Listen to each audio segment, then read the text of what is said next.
आज के इस एक्सप्लेनर में चलिए सीधे चलते हैं मॉडर्न मिलिट्री हिस्ट्री के सबसे खतरनाक और लॉजिस्टिकली कॉम्प्लेक्स रेस्क्यू मिशंस में से एक पर। एक ऐसी घटना जिसने दुनिया के होश उड़ा दिए थे। इसका नाम था ऑपरेशन खुखरी। सोचिए, 233 मल्टीनेशनल यूएन पीसकीपर्स एक अनजान घने वेस्ट अफ्रीकन जंगल में बुरी तरह फंसे हुए हैं। बाहर चारों तरफ खतरनाक बागियों का घेरा है और ये खौफनाक स्टैंड ऑफ 1 या 2 दिन नहीं, पूरे 75 दिनों तक चला। सुनने में किसी सस्पेंस थ्रिलर जैसा लगता है ना, पर यह एक बिल्कुल ठोस हकीकत है। अगर हम जमीनी स्थिति की बात करें तो ये किसी नाइटमेयर से कम नहीं था। ये ट्रूप्स कैलाहून नाम की जगह पर बिल्कुल अकेले पड़ गए थे। उनका अपने मेन बेस दारू से पूरी तरह संपर्क टूट चुका था।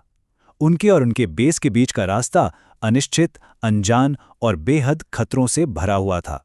तो आइए पहले समझते हैं इसके पहले हिस्से को, सराउंडेड इन द जंगल। आखिर वो किस चीज से घिरे हुए थे? दरअसल इन पीस कीपर्स का सामना RUF यानी रेवोल्यूशनरी यूनाइटेड फ्रंट से था।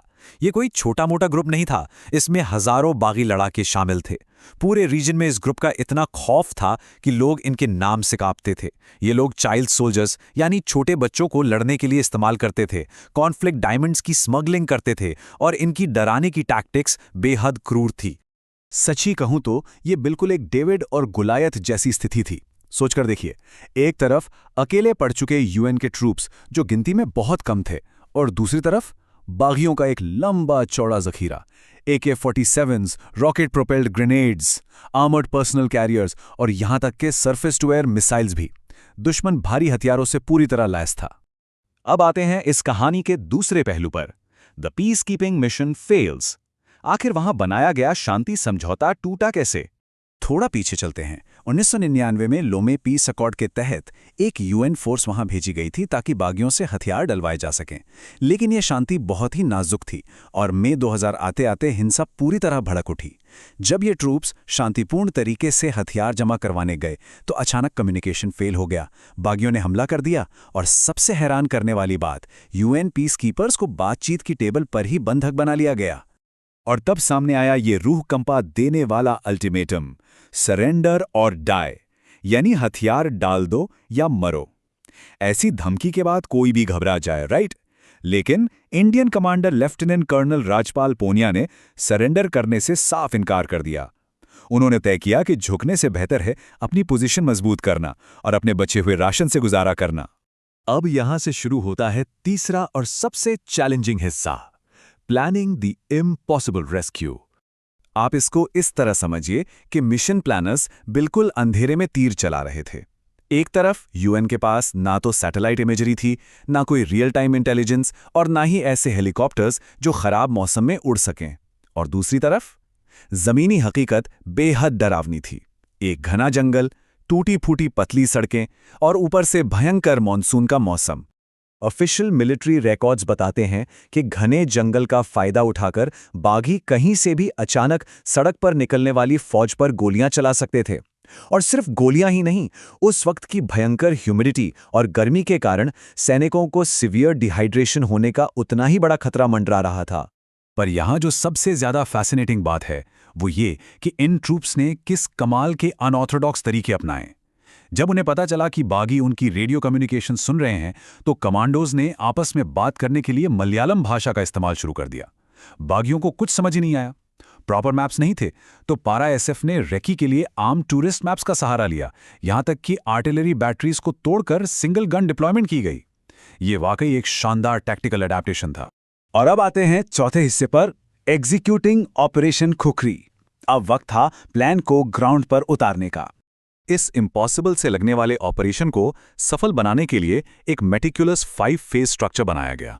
पहले यूएन फोर्सेस को मोबिलाइज करना, फिर घेराबंदी तोड़ने के लिए अचानक एयर स्ट्राइक्स करना, उसके बाद गिग्यूने में ट्रूप्स का मिलना, पेंडिम्बू को सिक्योर करके एयरलिफ्ट शुरू करना और आखिर में बचे हुए ट्रूप्स को सड़क के रास्ते वापस लाना।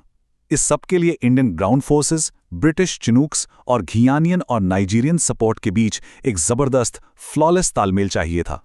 और सबसे हैरान करने वाली बात बताऊं, ये पूरा ऑपरेशन महज 72 घंटे की एक छोटी सी विंडो में अंजाम दिया गया। D-2 को छुप छुप कर हेलीकॉप्टर्स का बिल्डअप हुआ। डी-डे को अचानक हवाई हमले हुए और पेंडेम्बो पर कब्जा किया गया। पर D+1 को जो हुआ वो पूरी तरह अनप्रेसिडेंटेड था, जिसे हॉट रिफ्यूलिंग कहते हैं। यानी हेलीकॉप्टर्स के इंजन बंद किए बिना ही उन्हें रिफ्यूल किया गया ताकि रेस्क्यू 1 सेकंड के लिए भी ना रुके। इस स्पीड ने RUF के होश उड़ा दिए। हालांकि ये ऑपरेशन बेहद सफल रहा, लेकिन वापसी के दौरान दुश्मन ने कड़ी टक्कर दी और इसमें एक बहुत बड़ा बलिदान भी शामिल था। इस पूरे मिशन में सिर्फ एक ही जान गई, हवलदार कृष्ण कुमार। जब उनके व्हीकल पर RPG से हमला हुआ तो उन्होंने अपनी जान की परवाह किए बिना उस हिट व्हीकल को दूसरों से दूर चलाया ताकि बाकी साथियों की जान बच सके। उनकी ये बहादुरी सच में असाधारण थी। आखिरी हिस्सा, the legacy of the mission.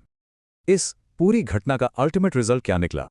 अगर हम इन आखिरी आंकड़ों पर नजर डालें तो रिजल्ट बिल्कुल साफ हो जाता है। UN फोर्सेस का नुकसान ना के बराबर था, लेकिन ROF रिबल्स की पूरी तरह कमर टूट गई। उनके 34 लोग मारे गए और 150 घायल हुए। जो भारी मात्रा में उन्होंने हथियार जमा किए थे, जैसे सैम्स और RPGs, वो सब जब्त कर लिए गए। एक तरह से इनकी मिलिट्री पावर वहीं खत्म हो गई थी। लेकिन हथियारों से भी ज्यादा एक बहुत बड़ा और क्रूशियल बदलाव जो इस मिशन से आया, वो था यूनाइटेड नेशंस के अंदर एक मेजर साइकोलॉजिकल शिफ्ट। पहले UN सिर्फ एक ट्रेडिशनल, थोड़ा हिचकिचाने वाला पीस कीपिंग स्टांस रखता था, लेकिन इस ऑपरेशन के बाद वो UN चार्टर के चैप्टर 7 के तहत एक मजबूत और असर्टिव पीस एनफोर्समेंट रोल की तरफ आगे बढ़ गया। और इसके साथ ही इस एक्सप्लेनर के आखिर में एक बहुत ही गहरा सवाल उठता है। जैसे जैसे ग्लोबल कॉन्फ्लिक्ट्स लगातार बदल रहे हैं, क्या पैसिव UN पीस कीपिंग का दौर अब हमेशा के लिए खत्म हो चुका है? क्या इसकी जगह अब एक्टिव पीस एनफोर्समेंट ने ले ली है?